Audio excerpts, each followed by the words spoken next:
Amen. Hallelujah, hallelujah, hallelujah.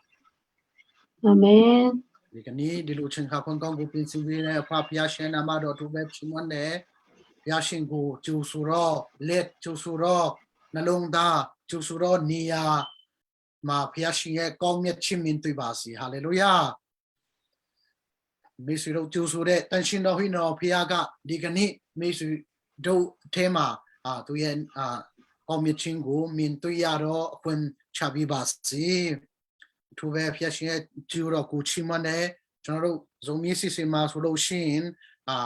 ဒီလိုမျိုးအချိန်ပါဝင်ဖို့ပေါ့နော်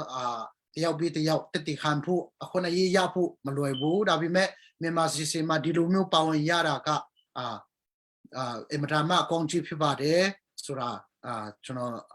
ဒီနေ့တတိခံတဲ့သူမြရတဲ့အတွက်ကြောင့်မလို့ခံစားရတာပေါ့နော်ဖျက်ရှင်ရဲ့ကောင်းမြတ်ခြင်းကြောင့်ဖြစ်တယ်ဆိုတာကျွန်တော်ခံစားရတယ်နောက်ပြီးမှတင်းတော်ပေါ်မှာလည်းဖျက်ရှင်အထူးပဲကောင်းမြတ်တယ်ကျွန်တော်လူငယ်တွေပေါ့နော်မြောက်များစွာခုနကျွန်တော်တက်တခံတယ်လို့ပဲပေါ့နော်ကျွန်တော်လည်းပြောင်းလဲလာပြီးပြောင်းလဲပြီးနောက်ပြီးမှတချို့လူငယ်တွေပေါ့နော်ဘယ်သူတွေလဲဆိုလို့ရှိရင်အက်စတာကလည်းပြီးခဲ့တဲ့ပတ်တုန်းကပေါ့နော်သူတက်တခံတာကျွန်တော်တော်တော်လေးခွန်အားရတယ်ကျွန်တော်ကဲတော့ပဲဝန်နေဆရာမြောက်များစွာတဲ့အနည်းသူဟာဖျားပြမရက်တည်နိုင်တယ်ပေါ့နော်အဲ့ဒီဝန်နေရမယ့်အချင်းတွေပေါ့နော်သူကဖျားပြမအာကြီးဖို့အတွက်ပြန်လဲပြီးမှအတုံးပြုတယ်ဆိုတာတတိခံချင်းကိုကြားနာရတယ်နောက်ပြီးမှဥတန်ပြီးဆိုလို့ရှိရင်လည်းဖျားရဲ့ဖျားထဲမှာပေါ့နော်ထပ်ပြီးမှဖျားနဲ့အတွင်းဝင်ချင်းတယ်ဆိုပြီးမှပြောတတိခပြောတယ်ပေါ့နော်ဆိုပြီးမှကျွန်တော်တို့ထဲမှာနွမ်ကော့စနေဆိုဆမနွမ်ကော့တို့ဆိုလို့ရှိရင်လည်းဖျားထဲမှာတော်တော်လေးပြောင်းလဲလာတယ်ဆိုတာကျွန်တော်မြင်တွေ့ရတော့ဖျားရှင်ရဲ့နာမတော်ကိုထူပဲချီးမွမ်းတာဖြစ်ပါတယ်ထူဖျားရှင်ရဲ့နာမတော်ဆက်လက်၍ဘုန်းကြီးပါစေဟာလေလုယာဆိုတော့ဒီကနေ့ကျွန်တော်ငါချင်းတဲ့နှုတ်ပတ်တော်ကတော့ရှင်လုကာခရစ်ဝင်အခန်းကြီး73အခန်းငယ်30ကနေ73ထိဖြစ်ပါတယ်ကျွန်တော်တို့စင်ပီရဲဆိုလို့ရှိရင်ပရိုဂျက်တာနေဆမကပြပြီးမှဖြစ်တယ်အတူတူဖတ်ကြရအောင်ရှင်လုကာခရစ်ဝင်အခန်းကြီး73အခန်းငယ်30မှ73ဖြစ်ပါလိမ့်မယ်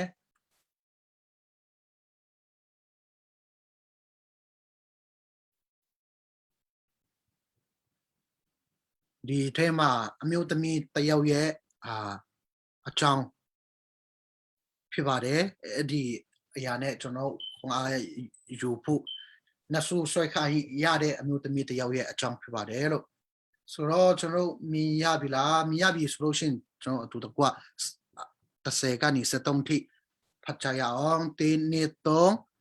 တဏီရောဥပုံနေနိုင်ယေရှုဒီတရားရဲ့တွင်ဆုံးမဝရပြီးတော်မူသောအခါတဆေနေဖလုံးနဆွေ၍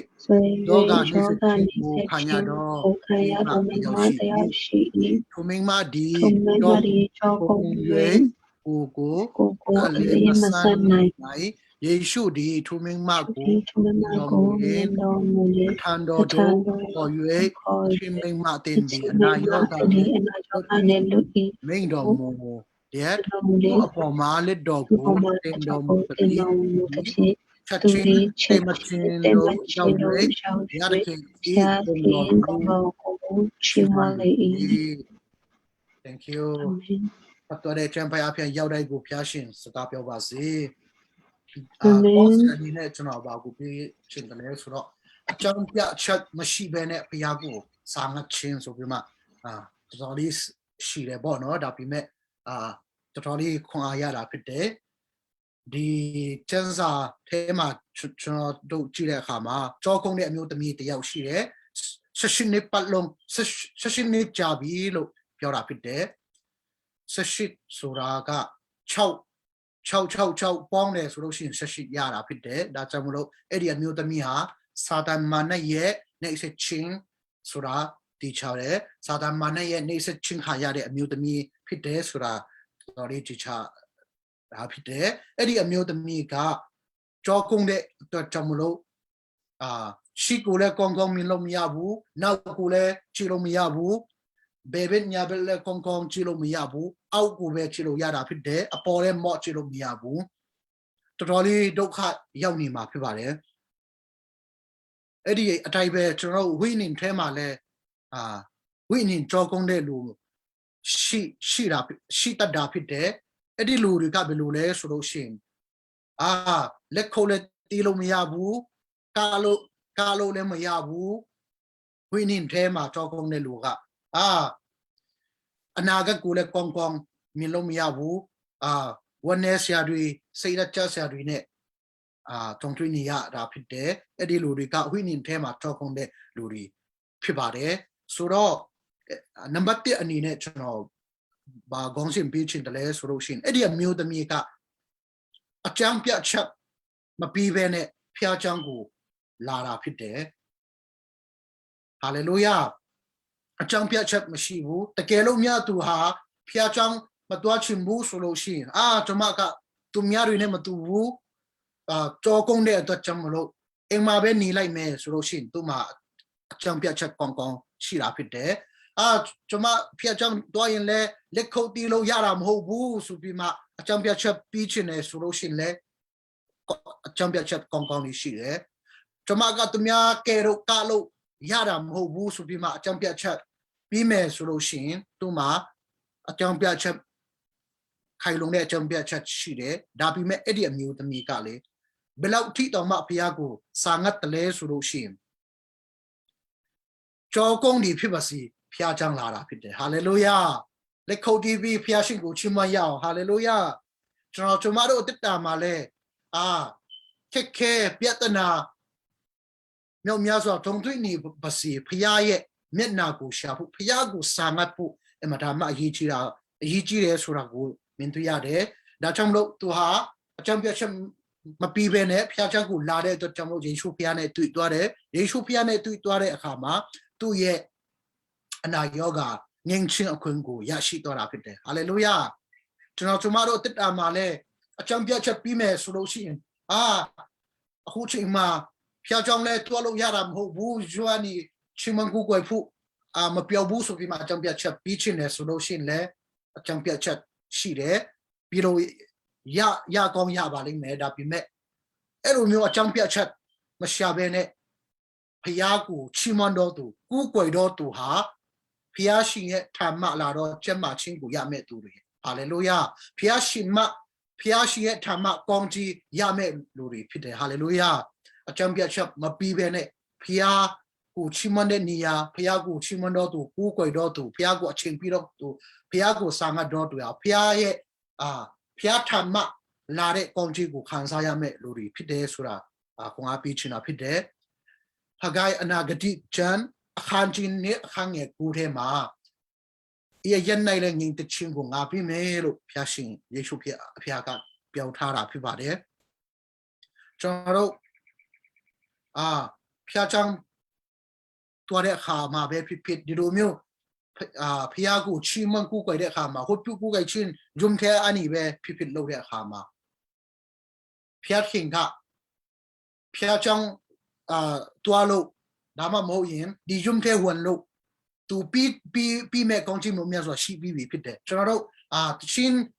ဆိုဖျားကိုချီးမွမ်းတဲ့အခါခံစားရမယ့်ကောင်းချီးလည်းရှိပါလိမ့်မယ်စူတောင်းတဲ့အခါဘောနော်ခံစားရမယ့်ကောင်းချီးလည်းရှိပါလိမ့်မယ်ဒါပေမဲ့ကျွန်တော်ပြောချင်တဲ့အရာကဘာလဲဆိုတော့ဖျားကိုချီးမွမ်းဖို့တွားတာဒါမှမဟုတ်ရင်ဖျားကိုချီးမွမ်းဖို့ဆုံးဖြတ်ပြီးမှဂျုံထဲမှာဝန်တာကကောင်းချီးမြောက်များစွာရှိပြီးပြီကျွန်တော်ခံစားရဖို့ကောင်းချီးမြောက်များစွာရှိပြီးပြီဖြစ်တယ်ဟာလေလုယာဆရာကြီးတပါကျွန်တော်ချင်းတော်မှာဆရာကြီးတပါဆရာလောင်ပေါဆိုတဲ့ဆရာကြီးတပါရှိတယ်သူဟာမူလာတန်ချောင်းဆရာလှုပ်ပြောတယ်ကျွန်တော်တော့တိကျမသိဘူးပေါ့နော်အဲ့ဒီဆရာကြီးကဘယ်သူတွေကိုစာမေးပွဲအောင်ခိုင်းတယ်လဲဆိုတော့အောင်စီတယ်လဲဆိုတော့သူ့ကိုချက်ပူတဲ့လူကိုစာမေးပွဲ on စီတယ်တဲ့ on ခိုင်းတယ်တဲ့ဒါပေမဲ့ချက်မပူနိုင်တဲ့လူကိုချခိုင်းတယ်တဲ့အဲ့ဒီတော့ရွာသူရွာသားတွေကမြို့နယ်ပညာပညာရေးမှုထံမှာတိုင်တယ်တဲ့ဆရာလောင်ပေါကသူ့ကိုချက်ပူနိုင်တဲ့လူပဲစာမျိုးပွဲ on ခိုင်းတယ်မပူနိုင်တဲ့လူချခိုင်းတယ်ဆိုပြီးမှတိုင်တယ်မြို့နယ်ပညာရေးမှုကလည်းဆရာလောင်ပေါကိုတရားစစ်ဆေးတယ်တဲ့ဆရာလောင်ပေါခင်ဗျားကချက်ပူနိုင်တဲ့လူပဲစာမျိုးပွဲ on ခိုင်းတယ်မပူနိုင်တဲ့လူစာမျိုးပွဲချခိုင်းတယ်လို့တင်ကြတယ်ဟုတ်ပါသလားဆိုပြီးမှမိတယ်တဲ့အဲ့ဒါနဲ့ဆရာလောင်ပေါကဟုတ်ပါတယ်အဲ့ဒါကအမှန်တရားပါတဲ့ဘာဖြစ်လို့ချက်ပူတဲ့လူတွေပဲ on ခိုင်းတာလဲဆိုပြီးမှမိတော့ဆရာလောင်ပေါကဘယ်လိုဖြစ်တယ်လဲဆိုတော့စာမျိုးပွဲ on မဲ့လူကပဲချက်လာပူတာဖြစ်တယ်တဲ့ဆိုတော့ကျွန်တော်ဘာဖြစ်လို့ပြောလဲဆိုရင်ဖျားထမ်းမှပေါင်းကြီးခံစားရမဲ့လူဒါမှမဟုတ်ရင်ဖျားရဲ့အတုံးပြုတ်ချင်းခံစားတဲ့လူကဖျားကိုချီးမွမ်းဖို့ဆောင်တာဖြစ်တယ်ဟာလေလုယာဒီနေ့မိတ်ဆွေဒီယုံထဲမှာပါဝင်တယ်ဆိုတာကသူများနဲ့မတူပဲတဲ့အနာဂတ်မှာဖျားရဲ့ကောင်းမြတ်ခြင်းမင်းတို့ရမဲ့လူဖြစ်တဲ့အတွက်ကြောင့်မလို့ဒီထဲမှာပါဝင်ဖို့ဆောင်နေတာဖြစ်တယ်ဟာလေလုယာကျွန်တော်ပြောတာနားလည်မလားမသိဘူးပေါ့နော်ကျွန်တော်ဆိုလို့ရှိရင်လည်းပြည့်တယ်ပြုကျူတော်ကြောင့် thank you ဖျားခင်ရဲ့ကျူတော်ကြောင့်ကျွန်တော်ငငယ်ကလေးကဖျားကြောင့်တက်ဖို့ပြတ်ဖို့လုံးဝမပြတ်ချင်ဘူးပေါ့နော်ဆိုတော့ကျွန်တော်အခုအချိန်မှာကျွန်တော်တငယ်ချင်းတွေနဲ့ကျွန်တော်တက်တာနိုင်ရှင်ကြည့်တဲ့အခါမှာဘာမှမဟုတ်တီးပြီးမဲ့ကျွန်တော်တငယ်ချင်းတွေကပူပြီးမှကောင်းစီခံစားရမခံစားရဘူးပေါ့နော်ဆိုတော့ကျွန်တော်မြင်ရတယ်ပေါ့နော်ကျွန်တော်တငယ်ချင်းတွေဟိုမျိုးဘယ်လိုပြောမလဲထင်သေးတာတော့မဟုတ်ဘူးဖျားချောင်းလာတဲ့လူအကြောင်းပြချက်မရှာဘဲနဲ့ဖျားကိုချီးမွမ်းတဲ့လူဖျားချောင်းလာတဲ့လူဖျားကိုချီးမွမ်းတဲ့လူဟာဖျားခင်ရဲ့ဌာနကောင်းကြီးတစ်ခုခုရမဲ့လူတွေဖြစ်တယ်ဟာလေလုယာအဲ့ဒီမျိုးသမီးကလည်းအကြောင်းပြချက်လုံးဝမပြီးဘူးကြောကုန်းနေရတာနဲ့ဖျားချောင်းလာတယ်ယေရှုဖျားကသူ့ကိုမြင်တယ်ကျမ်းမာချင်းပြီးသွားတာဖြစ်တယ်ဟာလေလုယာဖျားရှင်နာမတော်တာ၍ဘုန်းကြီးပါစေနံပါတ်1အနေနဲ့အဲ့ဒီအမျိုးသမီးကသူ့ရဲ့ကြောကုန်းပြဿနာနဲ့ဖျားချောင်းကိုလာတော့ယေရှုဖျားကအဲ့ဒီအမျိုးသမီးရဲ့ပြဿနာကိုသိတာဖြစ်တယ်ဟာလေလုယာမိတ်ဆွေဒီကနေ့ဒီဖျားဝတ်ပြုကိုယ်တဲ့နေရာမှာပါဝင်ချင်းအဖြစ်မိတ်ဆွေရဲ့ပြဿနာပါလဲဆိုတာဘုရားသခင်ကသိတာဖြစ်တယ်ဟာလေလုယာဘာလူအပ်တယ်လဲကျမ်းမာချင်းလူအပ်တာလားဒါမှမဟုတ်ရင်ငွေချေးမှာပြဿနာရှိပါသလားဖျားကိုဝတ်ပြုကိုယ်တဲ့နေရာမှာပါဝင်တော့သူဟာဘုရားသခင်ကသူတို့ရဲ့ပြဿနာကိုသိတာဖြစ်တယ်အဲ့ဒီအမျိုးသမီးကလည်းဖျားချောင်းရောက်လာတော့ဘယ်သူကမှအဲ့ဒီအမျိုးသမီးကြောကုန်းတယ်ဆိုတာမပြောဘူးယေရှုဖျားကသိတာဖြစ်တယ်ဒါကြောင့်မလို့ယေရှုဖျားကသူ့ရဲ့အနာရောဂါကိုဖြေရှင်းပေးတာဖြစ်တယ်ကျွန်တော်ကိုယ်ရဲ့ဖျားသခင်ဟာကျွန်တော်ဒုက္ခရောက်မှန်းသိတဲ့အခါမှာမကူညီဘဲနဲ့မနေနိုင်လောက်အောင်ကိုငြိချင်တဲ့ဖျားရှင်ဖြစ်တယ်ဟာလေလုယာကျွန်တော်တို့အခက်ခဲကြုံတွေ့နေတဲ့အချိန်မှာမကူညီဘဲနဲ့လုံးဝမနေနိုင်တဲ့သူဟာကျွန်တော်ကိုယ်ရဲ့ဖျားရှင်ဖြစ်တယ်ဟာလေလုယာအဲ့ဒီအမျိုးသမီးကလည်းကြောကုန်းနေရတာနဲ့ဖျားကိုချီးမွမ်းကိုယ်တဲ့နေရာကိုရောက်လာတဲ့အခါမှာယေရှုဖျားကအဲ့ဒီအမျိုးသမီးကသူ့ရဲ့ပြဿနာကိုလည်းယေရှုဖျားကိုပြောတာမဟုတ်ဘူးယေရှုဖျားကမြင်တဲ့အခါမှာသိတဲ့အခါမှာမကူညီဘဲနဲ့မနေနိုင်လို့အဲ့ဒီအမျိုးသမီးကိုအရှိကိုထွက်လာပါဆိုပြီးမှအရှိကိုခေါ်တယ်သူ့အပေါ်မှာလက်တင်ပြီးမှအနာရောဂါငြိမ်းချင်းအခွင့်ကိုပေးတာဖြစ်တယ်ဟာလေလုယာဒါကြောင့်မလို့ကျွန်တော်တို့ဖျားကိုရှာတဲ့အခါမှာကျွန်တော်တို့ရဲ့ပြဿနာကျွန်တော်တို့ရဲ့လူအပ်တဲ့အရာကိုတည်တဲ့သူကကျွန်တော်ကိုယ်ရဲ့ဖျားရှင်ဖြစ်တယ်ဟာလေလုယာဥပမာဆိုလို့ရှိရင်အမျိုးသားကောင်းကောင်းလူအပ်တဲ့လူလည်းဖျားရှင်ကတည်တာဖြစ်တယ်ဟာလေလုယာတဲ့ဘုရားမောရှန်တို့ရှမမွန်နိုတို့ကင်ဘိုတို့အာမင် Balu at the le, Babiatana shitale sura, Tirepi, Tuga Chunu Kupere Piashin Pide, Tugu, Share Hama, Troye Lu Anide Pietana, Tire to Ka Choku Piashin Pide, Makungi Bene Manina de Tuga Chunu Kupere Piashin Pibare, number 2 Anine. Eri amuse me go, Yeshu Piaga, Kore Hama, Tuha, Chachin, Dwara Pide, Chachin, Yeshu Piatama, Lara Pide. Hallelujah. Chumado at the time, Pia Kinga, Kore Hama, Chachin, Tuata Pu, Chachin, Pia Kore Niyama, Laina Tapu, Pia Haya Yagu, Laina Tapu, Bono, Emadama, Yiji Sura, Mintuyara Pide. When Liu Pimpano to Opondo Natando La Chava, Nadi Chanda Pimelo, Piora Pide, Mate, Nasi Shitema. Pierre Kenga, Chuno Tomato, Kore Hama. Makes you yet, Taniare when to when Purika. Pop Pare to Chamulo. Now Tampi may so be my Kore Piamobu. Makes you yet, Kaza, Nere to Chamulo. Now Sisim Pila may so be my Kore Piamobu. And Madama, Lilumbi, Luanine, Matana Lao. Lilun de one to one Puku. Time beach and low Kore Yeshu Yapide.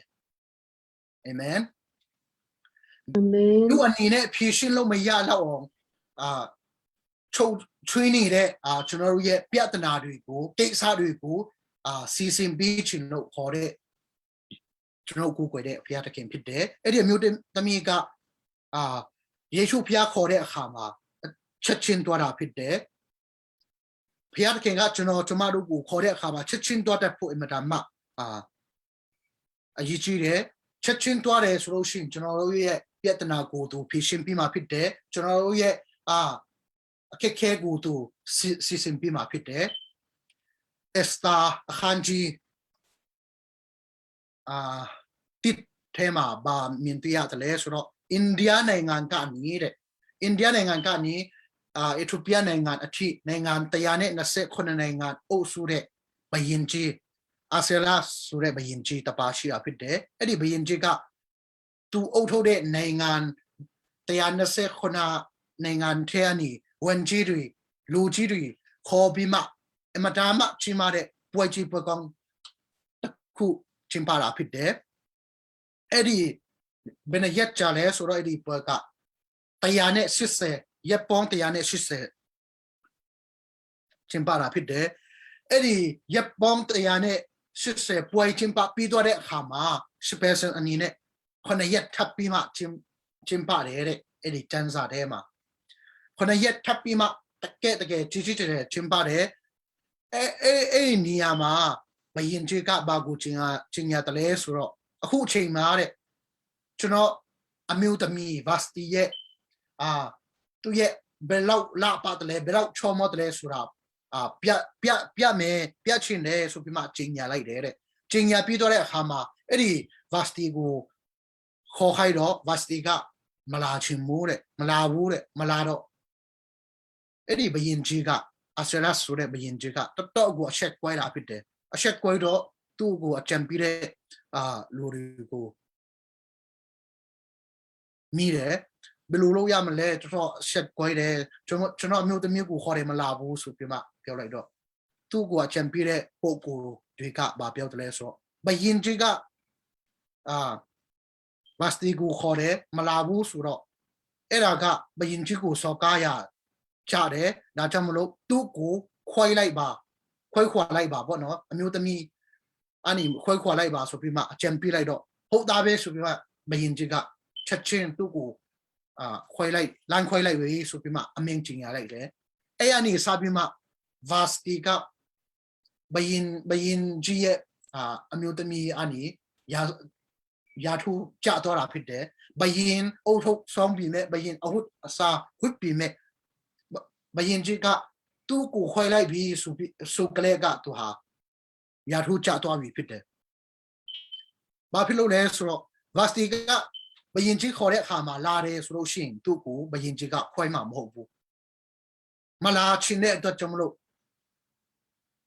Bayinjiga Tugu, quite rapid.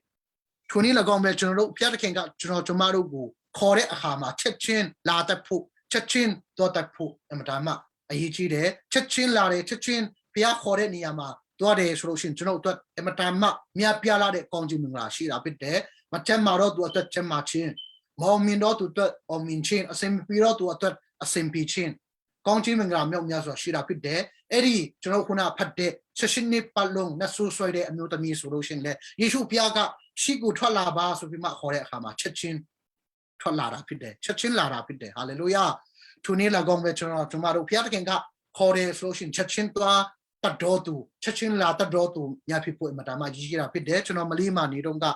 ထမင်းဆိုင်မှာကျွန်တော်အလုပ်လုပ်တယ်ပေါ့နော်မလေးရှားမှာထမင်းဆိုင်ဆိုတာကတရုတ်နှစ်တစ်ရောက်လို့ရှိရင်ထမင်းဆိုင်ကတကယ်အယောင်ကောင်းဆုံးပိုက်ဆံအဝန်ဆုံးအချိန်ဖြစ်တယ်ကျွန်တော်အတူဆုံးပြောမြင်ပြောတော့မယ်နော်တော်တော်လေးကြာပြီဆိုတော့ပိုက်ဆံအဝန်ဆုံးအချိန်ဖြစ်တယ်အဲ့ဒီတရုတ်နှစ်တစ်မှာကျွန်တော်တို့အတင်းတော်ကJoseph ခါနန်ကဇုံမီအားလုံးစုပေါင်းပြီးမှကြီးမားမားပို့စိတ်ကျင်းပတာဖြစ်တယ်မြန်မာပြည်ကဆရာကြီးတွေဖိတ်ခေါ်ပြီးမှကျင်းပတာဖြစ်တယ်အဲ့ဒါနဲ့ကျွန်တော်လည်းအဲ့ဒီကိုယ်စိတ်မှာပါဝင်ခြင်းတယ်ဖျားကိုစာငတ်တယ်ပါဝင်ခြင်းတယ်အခွင့်တောင်းတော့ကျွန်တော်တတိကဘာပြောလဲဆိုတော့တရုတ်နှစ်တစ်ဆိုတာကျွန်တော်ထမင်းဆိုင်ရှင်တွေအတွက်ပိုက်ဆံအများဆုံး customer အများဆုံးလူအကြဆုံးအချိန်ဖြစ်တယ်အလုပ်သမားတွေအခွင့်ယူဖို့မပြောနဲ့တခြားပတ်ထမ်းပေါ့နော်အလုပ်လုပ်မဲ့လူတွေခေါ်ချင်တာဖြစ်တယ်လုံးဝအဲ့ဒီအချိန်မှာခင်ဗျားတို့အခွင့်တောင်းလို့မရဘူးဆိုပြီးမှကျွန်တော်ကိုယ်စိတ်မှာပါဝင်ရှင်လို့အခွင့်တောင်းတာကိုမပြီးဘူးအဲ့ဒီကိုယ်စိတ်မှာပါဝင်ရှင်လို့အလုပ်နားတယ်ဆိုလို့ရှိရင်ထွက်ပဲတခြားနေရာမရှိတော့ဘူးပေါ့နော်အလုပ်ထွက်ပြီးသားဖြစ်တယ်ဆိုပြီးမှပြောတယ်အဲ့ဒါနဲ့ကျွန်တော်စိတ်ထဲမှာဘုရားကိုတော့ကိုစာငတ်လာတော့ကျွန်တော်ဘာပဲဖြစ်အဲ့ဒီကိုယ်ထိပ်မှာကျွန်တော်ပါဝင်ခြင်းတဲ့အတွက်ကြောင့်မလို့ကျွန်တော်ထွက်လိုက်မယ်ဆိုပြီးမှဆုံးဖြတ်ချက်ချလိုက်တယ်ထွက်လိုက်တယ်အဲ့ဒီကိုယ်စိတ်မှာကျွန်တော်ပါဝင်ဖို့ဆုံးဖြတ်ချက်ချလိုက်တော့ကျွန်တော်အတင်းလူကြီးပပဆမတင်စံတို့ဆမနုံပြီးတော့တီးလိမ့်မယ်ပပအတင်းလူကြီးကကျွန်တော်ဖုန်းခေါ်ပြီးမှဘာပြောတယ်ဆိုတော့အဲ့ဒီဇုံမီကိုယ်စိတ်ဇုံမီအားလုံးစုပေါင်းပြီးမှလုပ်တဲ့ကိုယ်စိတ်ကကျွန်တော်အတင်းတော့ကအင်ရှင်တာဝန်ယူရတာဖြစ်တဲ့အတွက်ကျွန်တော်Sangpiနန်ကမီဒီယာပိုင်းမှာတာဝန်ယူပြီးပါဗီဒီယိုတွေဘာတွေဓာတ်ပုံတွေရိုက်ပြီးပါဆိုပြီးမှကျွန်တော်ကိုတာဝန်ပြီးတယ်အဲ့ဒါနဲ့ကျွန်တော်လည်းအဲ့ဒီအတွက်ကျွန်တော်အခွင့်အလုပ်ထွက်လိုက်ပြီးဆင်ပြီးတယ်ကျွန်တော်ပါဝင်လို့ရတဲ့နေရာကန်တာနေပါဝင်လို့ရတယ်ဆိုပြီးမှအဲ့ဒီကိုယ်စိတ်မှာကျွန်တော်ဗီဒီယိုရိုက်တယ်ဓာတ်ပုံတွေရိုက်တယ်ကျွန်တော်တတ်နိုင်တလောက်ပေါ့နော်အရင်တုန်းကကျွန်တော်ဗီဒီယိုဓာတ်ပုံရိုက်ဖိုးတာတော့မဟုတ်ဘူးအတင်းတော်မှာတော့လူအပ်တဲ့ခါမှာဆယ်ဘကျွန်ဆန်တို့ခိုက်တဲ့ခါမှာဗီဒီယိုရိုက်တယ်အဲ့လိုမျိုးတခါတလေပဲပါဝင်ဖိုးတာဖြစ်တယ်အဲ့ဒါနဲ့အဲ့ဒီကိုယ်စိတ်မှာအတင်းလူကြီးကတာဝန်ပြလိုက်တော့ကျွန်တော်လည်းအလုပ်လည်းထွက်ပြီးပြီဆိုတော့အဲ့ကိုယ်စိတ်မှာအပြည့်အဝပါဝင်တော့ဗီဒီယိုဇုံမီအားလုံးရှိမှာပေါ့နော်လူတော်တော်များတဲ့ဇုံမီအားလုံးရှိမှာဗီဒီယိုရိုက်တဲ့ဓာတ်ပုံရိုက်တော့အဲ့အနေစပြီးမှကျွန်တော်ကိုဗီဒီယိုရိုက်ဒါတော်တွန်းမယ်ဆိုပြီးမှထင်ကြလို့လားမသိဘူးအဲ့ဒီခိုးစိတ်ပြီးတဲ့အခါမှာကျွန်တော်တို့ရဲ့အတူပါကိုဗီဒီယိုရိုက်ပြီးပါမင်္ဂလာဆောင်ပွဲမှာဗီဒီယိုရိုက်ပြီးပါဂျွာပွဲမှာခရုပ်ပွဲမှာဗီဒီယိုရိုက်ပြီးပါဆိုပြီးမှတခုပြီးတခုခေါ်တယ်အဲ့အနေစပြီးမှကျွန်တော်အလုပ်ပြန်မစင်းတော့ဘူးပေါ့နော်အလုပ်မလုပ်တော့ဘဲနဲ့ကျွန်တော်ဒီဩစတြေးလျလာတဲ့အထိဗီဒီယိုရိုက်တယ် edit တယ်အဲ့ဒါနဲ့အဖေခင်ကကျွန်တော်တို့လမ်းဖွင့်ပြီးသွားတာဖြစ်တယ်ဆိုတော့အဲ့ဒါကဘာလဲဆိုတော့ဖယားကိုပေါ့နော်စာငတ်တဲ့နှလုံးသားဖယားကိုချာရှင်တဲ့နှလုံးသားဖယားကလည်းကျွန်တော်အထဲမှာဘာချန်နဲ့ကျွန်တော်ကိုခေါ်တယ်ဆိုတော့Amos အခန်းကြီးငယ်6ဖျားတခင်ကိုရှာလို့ရှာနေအသက်ချမ်းသာရမယ်ဆိုတဲ့ချမ်းနဲ့ကျွန်တော်ကိုခေါ်တာဖြစ်တယ်အဲ့ဒီဖျားခေါ်တန်ကိုကျွန်တော်နားထောင်တဲ့အခါမှာအလုတ်တော်မှထွက်ပြီးမှ အလို့တောင်ထွက်လောက်အောင်ပေါ့နော်ဆုံးဖြတ်ချက်ချလိုက်တဲ့အခါမှာကျွန်တော်တို့ဒီထမင်းဆိုင်တို့စိတ်ယုံတို့မှာအလို့လို့ဆရာမလူတော့ဘဲနဲ့ကျွန်တော်ဩစတြေးလျလာတဲ့အထိပေါ့နော်နှစ်ပေါင်းခုနှစ်လောက်တော့ရှိမယ်ပေါ့နော်အနည်းဆုံး9နှစ်တော်လောက်တော့ရှိမယ်အလို့လို့ဆရာမလူလောက်အောင်ဗီဒီယိုရိုက်တယ်ဓာတ်ပုံရိုက်တယ်အဲ့ဒါနဲ့အဖေခင်ကကျွန်တော်ကိုလမ်းဖွင့်ပေးသွားတာဖြစ်တယ်အဲ့ဒီပညာလဲတဖြည်းဖြည်းထပ်တူပြီးသွားတာဖြစ်တယ်ဒါကြောင့်မလို့ဖေခင်ကခေါ်တဲ့အခါမှာချက်ချင်းတော့တတ်ဖို့အမှန်တမ်းရည်ရည်ရဆိုတာကျွန်တော်ပြောချင်လို့အဲ့ဒီအကြောင်းကိုအရှိကြီးပြောသွားတာဖြစ်ပါတယ်အဲ့ဒီအမျိုးသမီးကလည်းယေရှုဖျားခေါ်တဲ့အခါမှာရေးမကြိုက်ဘူးချက်ချင်းပဲအရှိကိုထွက်လာပါဆိုပြီးမှခေါ်တဲ့အခါမှာအဲ့ဒီအမျိုးသမီးကလည်းထွက်လာပြီးမှယေရှုဖျားထံသွားတယ်အဲ့ဒါကြောင့်မလို့ယေရှုဖျားကသူ့ကိုကျမချင်းပေးတာဖြစ်တယ်နောက်ဆုံးအနေနဲ့ယေရှုဖျားနဲ့တွေ့တော်သူဟာထူခြားတာဖြစ်တယ်ဟာလေလုယာမကျမ်းမာတော့သူယေရှုဖျားနဲ့တွေ့တဲ့အခါမှာကျမ်းမာခြင်းရတော့တာဖြစ်တယ်ဘဝပြည့်စည်တဲ့လူတွေဥပမာဆရာတို့ဟူဘ်တို့ဆိုလို့ရှိရင်ဆရာကုံနန်းတို့ဆိုလို့ရှိရင်မူကြီးစီဝါထဲမှာပေါ့နော်အချင်းတော်မြများအသုံးပြုပြီးပြီဒါပေမဲ့ယေရှုဖျားနဲ့တွေ့တဲ့အခါမှာသူတို့ပြောင်းလဲသွားတာဖြစ်တယ်ဟာလေလုယာယေရှုဖျားနဲ့တွေ့တဲ့သူဟာအစိမ်မပီတော့သူယေရှုဖျားနဲ့တွေ့တယ်ဆိုရင်အရှင်ပီရတဲ့အခွင့်ရတာဖြစ်တယ်တီတော့သူယေရှုဖျားနဲ့တွေ့တယ်ဆိုရင်အသက်ရှင်ရတဲ့အခွင့်ရသွားတာဖြစ်တယ်လောဘကြီးတဲ့ဇခဲဆိုလို့ရှိရင်ယေရှုဖျားနဲ့တွေ့သွားတဲ့အခါမှာမတရားယူမိတယ်ဆိုရင်လေးစပြန်ရောမယ်ဆိုပြီးမှပေါ့နော်အတ္တပြောင်းလဲတယ်ကောင်းချီးမခံစားတော့သူကောင်းချီးခံစားတယ်မကျမ်းမာတော့သူကျမ်းမာခြင်းရတယ်တီတော့သူအတ္တရှင်ချင်းလာစုကဲတော့ပေါ့နော်ရှင်ချင်းရတာဖြစ်တယ်ဒါကြောင့်မလို့ယေရှုဖျားနဲ့တွေ့တော့သူဟာသူတို့အတ္တကောင်းချီးခံစားတယ်ဖျားရှင်ရဲ့ကောင်းမြတ်ခြင်းကိုမြင်တွေ့ရတယ်ဆိုတာဒီအမျိုးသမီးအဖြစ်ကျွန်တော်မြင်တွေ့ရတာဖြစ်တယ်အဲ့ဒီအမျိုးသမီးကလည်းယေရှုဖျားနဲ့တွေ့တဲ့အခါမှာကျမ်းမာခြင်းရတော့တာဖြစ်တယ်ဆိုတာငါပြချင်တာဖြစ်တယ်ဒါကြောင့်မလို့အတူချုပ်အနေနဲ့ပေါ့နော်ပြန်ပြောမယ်ဆိုလို့ရှိရင်ဖျားကိုစာငတ်တော်သူဖျားကိုစာငတ်အကြောင်းပြချက်မရှိဘဲနဲ့ဖျားကိုစာငတ်တော်သူဟာ